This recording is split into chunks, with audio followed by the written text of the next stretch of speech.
आचार्य रामचंद्र शुक्ल। आज हम बच्चों आचार्य रामचंद्र शुक्ल जी की जीवनी के बारे में जानेंगे, इनके लेखनी के बारे में जानेंगे।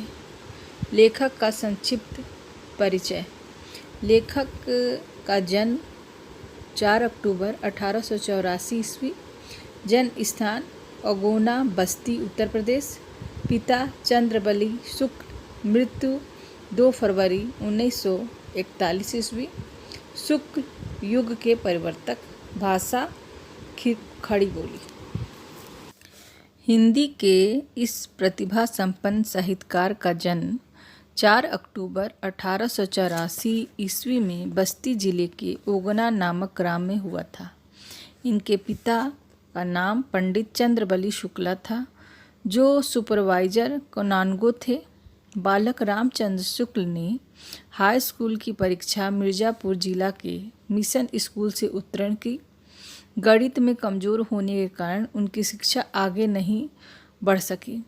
इंटर की परीक्षा के लिए कायस्थ पाठशाला इलाहाबाद में प्रवेश लिया, किंतु अंतिम वर्ष की परीक्षा से पूर्व ही विद्यालय टूट गया।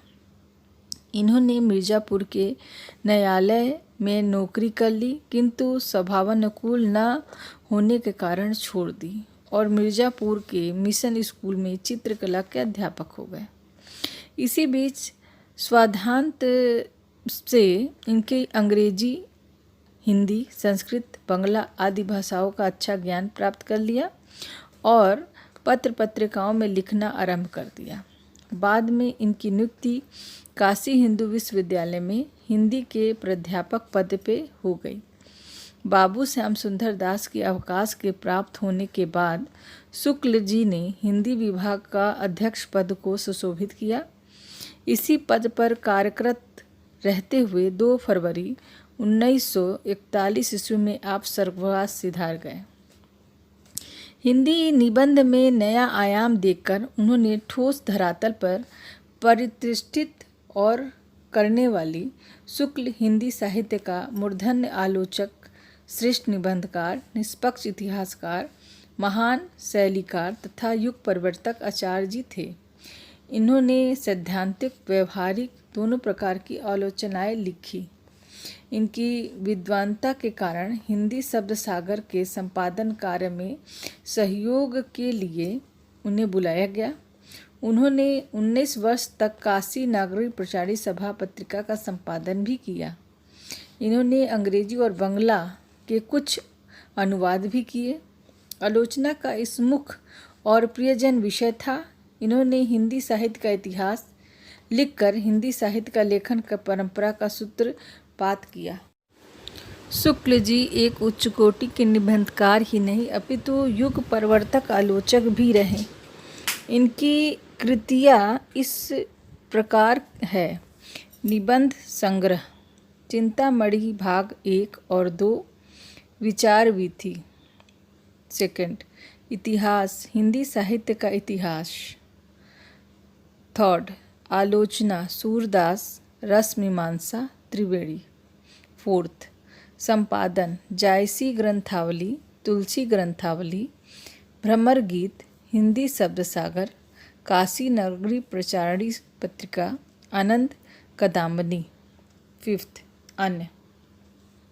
इसके अतिरिक्त शुक्ल जी ने कहानी 11 वर्ष का समय, काव्यकृत अभिमन्यु वध की रचना की।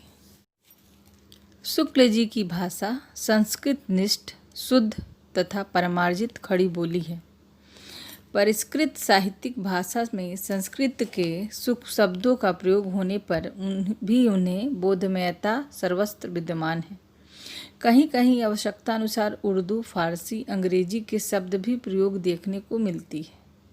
शुक्ल जी ने मुहावरे और लोकोक्तियों का प्रयोग करके भाषा को अधिक व्यंजनात्मक, प्रभावपूर्ण, व्यवहारिक बनाने में भरसक प्रयास किया है। शुक्ल जी की भाषा शैली ठगी है। उनकी व्यर्थ का एक भी शब्द नहीं आते हैं।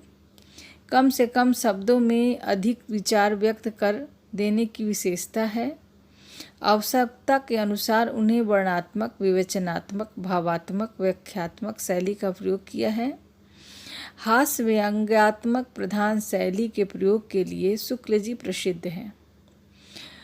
प्रस्तुत मित्रता निबंध शुक्ल जी के प्रसिद्ध निबंध संग्रह चिंतामणि के संकलन से है। इस निबंध में अच्छे मित्र के गुण की पहचान, मित्रता करने की इच्छा और आवश्यकता आदि का सुंदर विश्लेषण वर्णन किया गया है। इसके साथ ही कुसंग और दुष्परिणामों का भी विवेचना किया गया है। मित्रता। जब कोई युवा पुरुष अपने घर से बाहर निकलकर बाहरी संसार में अपनी स्थिति जमाता है, तब पहली कठिनता उसे मित्र चुनने में पड़ती है। यदि उसकी स्थिति बिल्कुल एकांत और निराली नहीं रहती, तो उसकी जान पहचान लोगों से धड़ाधड़ बढ़ते रहते हैं और थोड़े ही दिन में कुछ लोगों से उसका हेल मेल हो जाता है। यही हेल मेल बढ़ते बढ़ते मित्रता का रूप परिणित होता है। मित्रता के चुनाव की उपयुक्तता पर उनके जीवन में सफलता निर्भर होती है, क्योंकि संगीत का गुप्त प्रभाव हमारे आचरण पर बड़ा भारी पड़ता है। हम लोग ऐसे समय में समाज में प्रवेश करके अपना कार्य आरंभ करते हैं, जबकि हमारा चिंतन कोमल हर तरह का संसार ग्रहण करने में योग्य रहता है। हमारे भाव अपरामर्जित और हमारी प्रवृत्ति अपरिपक्व हो रहती है। हम लोग कच्ची मिट्टी की मूर्त के समान रहते हैं, जिससे जो जिस रूप में चाहे उस रूप में करे, चाहे राक्षस बनावे चाहे देवता। ऐसे लोगों का साथ करना हमारे लिए बुरा है, जो हमसे अधिक दृढ़ संकल्प के हैं, क्योंकि हमें उनके हर बात को मानना विरोध में के मान लेनी पड़ेगी बिना विरोध के। पर ऐसे लोग का साथ करना और बुरा है जो हमारी बात के ऊपर रहते हैं, क्योंकि ऐसी दशा में न तो हमारे ऊपर कोई दबाव रहता है और न ही हमारे लिए कोई सहारा रहता है। दोनों अवस्थाओं में जिस बात का भय रहता है, उसका पता युवा पुरुष को प्रायः बहुत कम रहता है। यदि विवेक से काम लिया जाए तो यह भय नहीं रहता, पर युवा पुरुष प्रायः विवेक से कम काम करते हैं। कैसे आश्चर्य की बात है कि लोग एक घोड़ा लेते हैं और तो उसे गुण दोष कितना परख कर लेते हैं, पर किसी को मित्र बनाने से पूर्व आचरण और प्रवृत्ति आदि के कुछ विचार को अनुसंधान नहीं करते। वे उसमें सब अच्छे बुरी बातों को मानकर अपना पूरा विश्वास जमा देते हैं। हंसमुख चेहरा, बातचीत का ढंग, थोड़ी चतुराई और साहस, ये ही दो चार बातें किसी में देखकर लोग चटपट अपना बना लेते हैं। हम लोग यह नहीं सोचते कि मित्रता का उद्देश्य क्या है तथा जीवन में व्यवहार में उसका कुछ मूल्य भी है। यह बात हमें नहीं सूझ में आती कि ऐसे साधन है जिसमें आत्मविश्वास का कार्य बहुत सुगम हो जाता है। एक प्राचीन विद्वान का वचन है कि विश्वास पात्र मित्र से बड़ी भारी रक्षा रहती है। जिसे हम ऐसे मित्र मिल जाए, उसे समझ लेना चाहिए कि खजाना मिल गया। विश्वास पात्र मित्र जीवन की एक औषधि है। हमें अपने मित्र में यह आशा रहती है या चाहिए कि वे उत्तम संकल्पों में हमें दृढ़ करें, दोष और त्रुटि से हमें बचाए, हमें सत्य, पवित्र और मर्यादा प्रेम की पुष्टि करेंगे। हम जब कुमार्ग पर पैर रखें तब वे हमें सचेत करें, जब हम हतोत्साहित होंगे तब हमें उत्साहित करें। सारांश यह है कि हमारे उत्तम पूर्ण जीवन निर्वाह करने में हर तरह की सहायता करें। सच्ची मित्रता में उत्तम से उत्तम वैद्य की निपुणता और परख होती है। अच्छी से अच्छी माता सा धैर्य और कोमलता होती है। ऐसे ही मित्रता करने का प्रयत्न पुरुष को करना चाहिए। छात्रावास में तो मित्रता की धुन सवार रहती है। मित्रता हृदय से उमड़ती पड़ती है। पीछे के जो स्नेह बंधन होते हैं, उसमें ना तो उनकी उमंगता रहती है, ना ही उनकी क्षीणता रहती है। बाल मैत्री में जो मग्न करने वाला आनंद होता है, जो हृदय को बांधने वाली ईर्ष्या और खिन्नता होती है, वह और कहाँ। कैसी मधुरता, कैसी अनुरक्तता होती है, कैसे अपार विश्वास होते हैं, हृदय में कैसे कैसे उद्गार निकलते हैं। वर्तमान कैसा आनंदमय दिखाई पड़ता है और भविष्य के संबंध में कैसी लुभाने वाली कल्पनाएं मन में रहती हैं। कितनी जल्दी बातें लगती है और कितनी जल्दी मना होती है। सहपाठी और मित्रता इस उक्ति में हृदय को कितने आभारी उथल पुथल भाव भरा हुआ होता है। किंतु जिस प्रकार युवा पुरुष की मित्रता स्कूल के बालक की मित्रता से दृढ़, शांत और गंभीर होती है, उसी प्रकार हमारी युवावस्था की मित्र बाल्यावस्था के मित्रों से कई बातों में भिन्न होते हैं। मैं समझता हूँ कि मित्रता, चाहे बहुत से लोग मैत्र आदर्श की कल्पना मन में करते होंगे, पर इस कल्पना के आदर्श से तो हमारा काम जीवन झंझटों में चला ही नहीं। सुंदर प्रतिमा, मनभावी चाल, स्वच्छंद प्रकृति, ये ही 2-4 बातें देखकर मित्रता की जाती है।